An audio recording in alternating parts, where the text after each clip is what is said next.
আল্লাহ তাআলা যদি দয়া করে আমাদেরকে মাফ না করে, আমাদের বাঁচার কোনো উপায় নাই। আপনি কি ভেবেছেন আপনার নামাজ দিয়ে আপনি জান্নাতে যাবেন?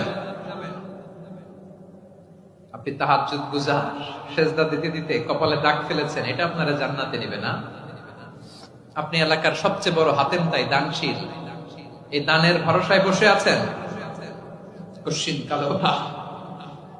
আমাদের নামাজ, আমাদের রোজা, আমাদের ইবাদত, এগুলোকে মিজানের পাল্লায় উঠালে কোনো ওজনই হবে না। তবে আমাদের একটা কৌশল জানা আছে, আমরা আল্লাহর রহমতের ভিখারি। আমরা সেদিন আগেই গুনার স্বীকৃতি দিয়ে দেব। আমরা বলবো, আল্লাহ তুমি প্রশ্ন করার আগে তোমার একটা কথা বলি, আমারে কিছু জিজ্ঞেস করো না, আমি সব করেছি।